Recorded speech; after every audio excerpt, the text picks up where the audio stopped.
Përshëndetje, në këtë seancë do vazhdojmë me prezantimin e Linuxit, gjithashtu do shohim edhe disa nga mënyrat e testimit të një fajli të shkruar në PHP në një sistem operativ Linux përmes Apache-it. Ne kemi parë edhe në zhvillimin e orëve qoftë teorike dhe praktike pjesën e testimit të një fajli në PHP në sistemet Windows, qoftë përmes terminaleve ku kemi ekzekutuar komandat PHP dhe i kemi parë çfarë ato nxjerrin në monitor, por në të njëjtën kohë edhe përmes instalimit të Xampit dhe startimit të Apache-it dhe përmes localhostit kemi parë edhe pjesën e asaj çfarë demonstron një file PHP në një browser dhe saktësisht kemi parë edhe përmbajtjen e atij fajli. Përpara se të fillojmë pjesën e ekzekutimit të një fajli PHP, unë kam krijuar një material i cili ka disa nga komandat më të rëndësishme në Ubuntu. Sistemet operative Linux janë të llojeve të ndryshme, ndërsa pjesë e studimit tonë ose pjesë e rastit tonë që do përdorim është sistemi operativ Ubuntu, është më i thjeshtë se sa sistemet e tjera, krahasohet shumë i përshtatshëm sidomos për fillestar dhe ka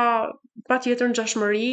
edhe me sistemet e tjera operative, të paktën në pjesën e komandave, por shumë nga këto komanda ne i kemi parë edhe kanë pasur edhe përdorim në PowerShell në terminalin e Windowsit. Atëherë, komandat më të rëndësishme në Ubuntu është pjesa e navigimit në sistemin e skedarëve, që është pwd-ja, ku i kemi parë edhe në PowerShell,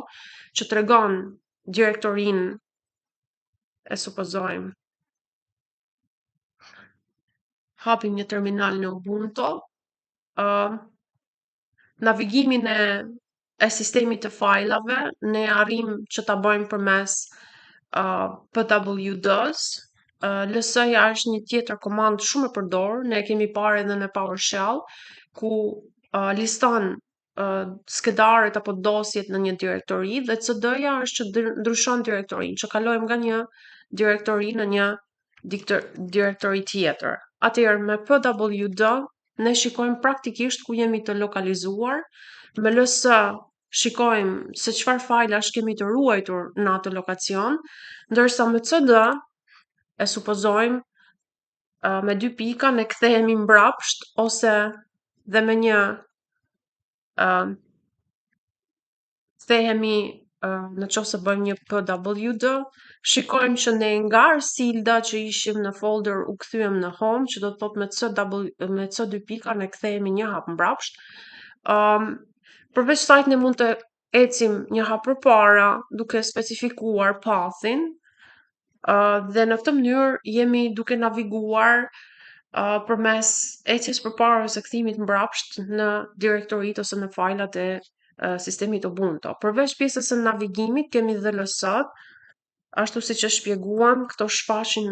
me ls shfaqim çdo folder apo file që e kemi ruajtur në atë lokacion dhe më pas kemi mkdir që krijon një dosje të re, e supozojmë që kemi mkdir Arsilda dhe në qoftë se bëjmë një ls, ne shikojmë që kemi krijuar një dosje të re, këto që janë foldera ose dosje kanë një ngjyrë blu, ndërsa këto që janë thjesht dokumenta kanë një ngjyrë të bardhë që i bën të dukshme dhe të kuptueshëm që janë dy tipe të ndryshme. Në qoftë se shkojmë me cd në Arsilda dhe bëjmë një pwd, ne shikojmë që kemi krijuar një folder të ri dhe jemi lokalizuar në atë folder. Përveç mkdirit kemi dhe touch ku krijon një skedar të ri, e supozojmë që është një touch arsilda.txt.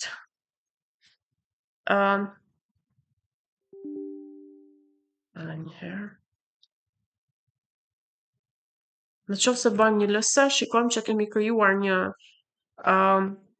file i cili është i formatit text. Përveç pjesës së krijimit, ne kemi mundësi të fshijmë me rm, të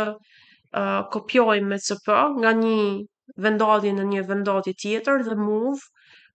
duke bërë të mundur lëvizjen ose riemërtimin. Plus saj me cat ne shfaqim përmbajtjen e ky është për kërkim ose për search, me cat ne shfaqim përmbajtjen e një skedari, me les po ashtu lexojmë skedar të gjatë me navigim dhe find kërkojmë në sistem skedar, për shembull find kërkojmë një skedar me një emër të caktuar, ndërsa grab kërkon tekste brenda skedarit. Grab është një komand shumë e përdorur, nuk është pjesë e këtij këtyre kurseve ose e këtij e kurrikulave të shkollës, pjesa e studimit të automatizimeve që përdoret masivisht edhe pjesa e grab. Pastaj ne mund të menaxhojmë sistemet, me top ne shohim proceset që janë aktive në kohë reale, me PS listojnë proceset aktuale, me kill e mbyll një proces, to janë një pjesë më menaxheriale dhe më teknike për sa i përket menaxhimit të sistemave operative. Ne nuk do i kemi pjesë të trajtimit të detyrës së kursit, por është mirë që të dihen disa nga komandat që bëjnë mundur menaxhimin e sistemeve. Më pas është free që shohim përdorimin e RAM-it. Pastaj me ping testojmë lidhjen me një server, ipconfig tregon informacionin e konfigurimit të rrjetit dhe wget shkarkon skedar nga interneti. Tani është sudoja ose komanda e administratorit. Shpeshherë disa komanda nuk ekzekutohen në Ubuntu dhe duhet t'i shtohet pjesa sudo për ta bërë atë të ekzekutueshëm. E supozojmë sudo rm arsilda.txt që do të thotë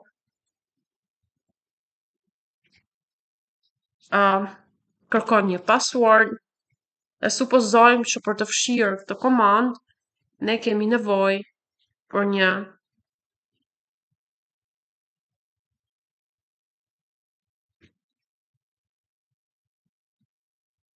Atëherë, nëse bëjmë një LS, shikojmë që tashmë është fshirë ky dokument nga direktoria jonë. Atëherë, përveç pjesës së krijimit të skedarëve, ashtu siç funksionon në Windows kur krijojmë dokumenta Word ose dokumente të ndryshëm, ne krijojmë edhe password ose bëjmë të mundur se kush nga persona duhet të shikojë ato skedar. Kjo jep një mundësi që të krijojmë skedar të fshehur ose skedar që kërkojnë një leje të caktuar për të përdorur. Me çë mod ndryshon lejet. Ka raste kur neve krijojmë skedaret për pjesën e programimit web ose zhvillimit web dhe kur kërkojmë të ekzekutojmë në localhost, ndonjëherë ndodh që këto skedare nuk ekzekutohen dhe erroret të cilët nxjerrin është pikërisht se ai file është i palexueshëm. Ka disa çmodi, ka disa të drejta që jep skedarit, që ai të jetë i ekzekutueshëm në rastin e zhvillimit web, duhet që ai skedar të jetë i lexueshëm dhe pastaj bëhet i ekzekutueshëm. Në të njëjtën kohë që një skedar të ketë mundësi për të edituar, ai skedar duhet të ketë të drejtat e editimit.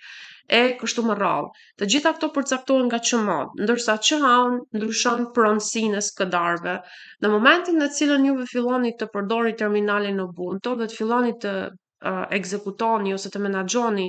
materialet tuaja, por qoftë për të krijuar detyra të thjeshta në fillim dhe pastaj mund të fillohet me detyra pak më të avancuara, do filloni të kuptoni edhe pjesën e menaxhimit të kompjuterit tuaj përmes komandave dhe në të njëjtën kohë edhe krijimin e fajlave dhe kuptimin e mënyrës se si neve mund t'i japim të drejta ose se si mund t'i lejojmë që këto skedar të përdoren në një sistem operativ Linux. Sistemi operativ Linux është shumë i përdorur, ka një përdorim të gjerë në mënyrë në të gjitha sidomos në pjesën e anës së serverit, ka edhe tashmë është përhapur edhe për përdorim personal, edhe sistemet operative Windows me versionin Windows 11 ka për opsionin që ne mund të aktivizojmë WSL-n, që është një WSL, që është një mundësi që na jep Windowsi për të përdorur sistemet Linux përmes sistemeve Windows pa pas nevojë për të krijuar virtual machine ose pa pasur për të bërë të mundur konfigurime shtesë që ky sistem të ekzekutohet, thjesht aktivizimi i tij është shumë i thjeshtë dhe na jep mundësi që Ubuntu-ja të jetë një përdorim të ketë një përdorim në terminalin në sistemin ton operativ Windows dhe kemi mundësi të krijojmë dhe të eksperimentojmë me sistemin operativ Linux.